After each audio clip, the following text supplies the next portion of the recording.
Hey, good morning. Welcome to another update on our More Food, Less Space project, as well as a what's happening at Phoenix Gardens. Some of these updates I'm going to double up, so I don't have to do two of them. When you take on a project of the magnitude that we're about to take on, half the battle is deciding what you're going to do, how you're going to do it, and when you're going to do it. So we had a rough idea of what we wanted to do, and we had to make some key decisions in our mind about what we wanted to do. And we've made some of those decisions, and we sort of have a rough idea of what we want to do now. And we're going to share it with you guys. So this is our swimming pool. Our plan this year was to go ahead and get the liner fixed because it had a rip in the liner. Go ahead and fix it and fill it back up in water and do everything you do with a traditional swimming pool. That has changed in keeping with our focus on sustainability, and especially in keeping with our desire to become one of the preeminent research institutions and demonstration farms when it comes to small-scale agriculture. This 30,000 gallon pool is going to be going up to Wingington Prayer to serve as the focal point in a commercial aquaponics system. Now, I've had various numbers, but we can get anywhere from 10 to 15,000 pounds worth of tilapia out of a pool this size, and that's not even accounting the grow beds in which we'll be growing lettuce and salad greens, all organically, and we'll be seeking USDA certification for our operation once we go ahead and start it. So we're actually going to be stepping you through the project backwards. This will actually be the final phase of the project. So we'll get this disassembled, we'll take it up to the 16-acre project, we'll build our high tunnels up there, and we'll put this in there. And there's some things that we have to figure out in terms of heating, how do we heat it sustainably, and stuff that we have to work out. Phase 2 of the project will be basically to replace, once this is gone, this area with something, and we are thinking about several small homeowner, small urban space type systems that will go here as demonstration projects. So this will come out, and we'll probably put in a series of 250-gallon tanks that anybody can use in their home, just to show you that this isn't just for the big guys. And as urban agriculture and sustainability becomes more and more an important facet of our lives, we want people to see that A, you don't have to have a lot of money to do this, and B, that small guys can do it well. So this will go up to the new system.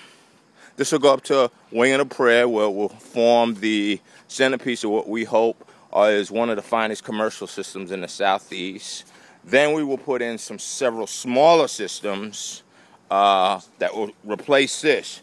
Now, we've got to take a little walk, and bear with me. Those of you who have been following me know that I've had spinal surgery 2 weeks ago, and this is my morning walk. They at least let me do this, but I'm not as fast as I used to be. And I'm going to the doctor today, and I so hope to God that they take these staples out, because that's been what the problem is.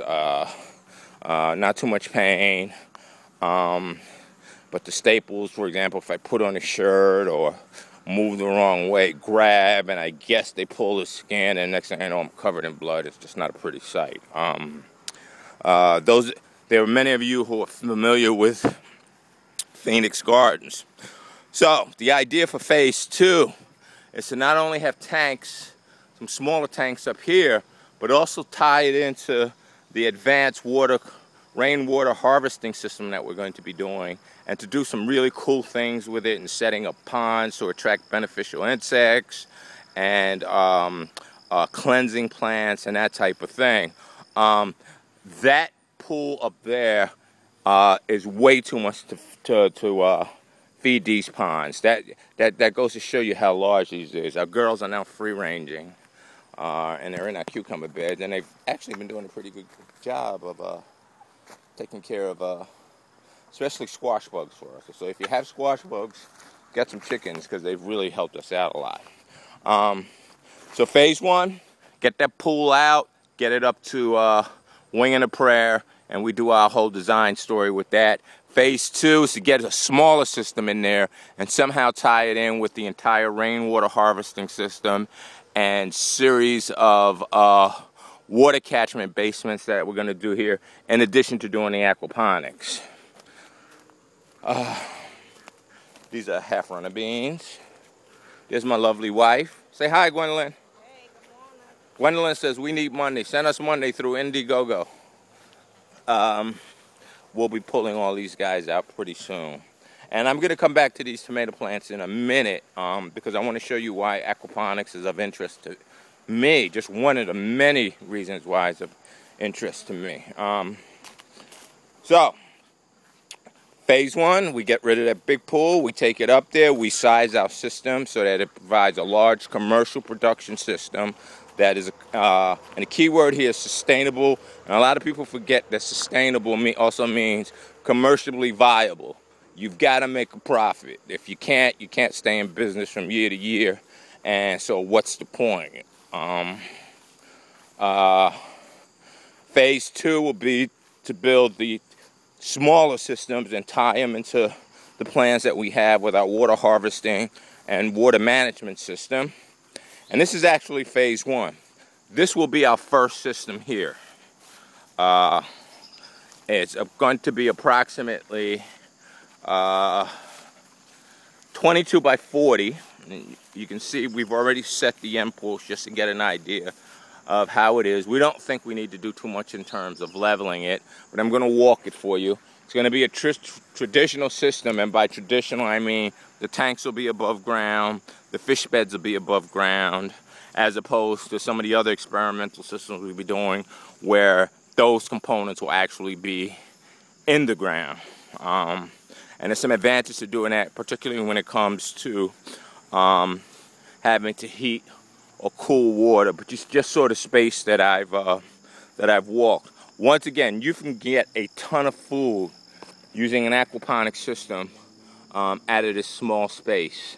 When we cover this big high tunnel over here, and this high tunnel, we'll probably be able to do several of them with that 30,000 gallon pool up the way.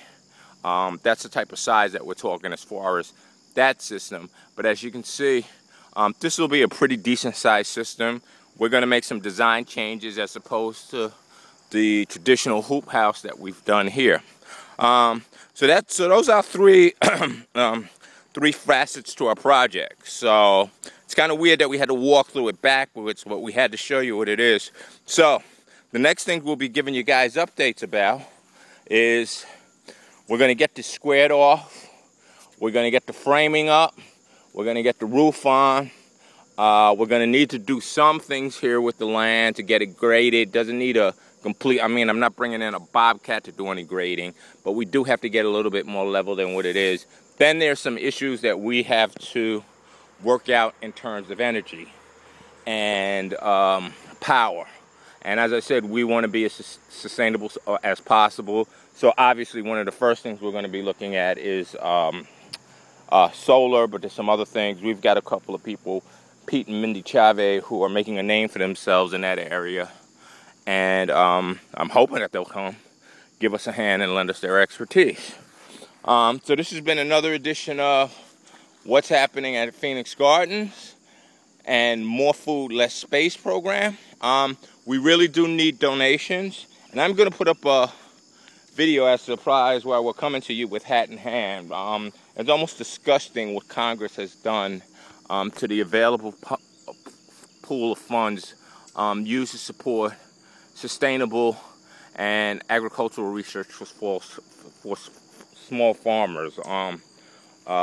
In fact, Saxy Chambliss, one of our senators here, actually came out and said that the current trend toward farmers markets are another bunch of locavores trying to support some pretentious organic farmers. And I am going to have some things to say about that. But in the meantime, enjoy our project. The other thing we want you to do is come out. As we're building this thing, come out and see what we're doing. Come out and learn about how you can put a system like this in your house. You don't have to do it on this scale, which is why we're doing some smaller ones. But it's going to be very important about where your food comes from, how it's grown. Most commercial tilapia, one of the problems they have is A, what it's fed, and B, disease management, because they're living in such close quarters and the water's not treated properly. It can lead to disease. So I'll leave you here with this final glimpse of these beautiful eggplants. And this has been another More Food, Less Space, What's Happening at Phoenix Gardens update. Talk to you soon. And send donations. We're like kids from college. Send money, Ma.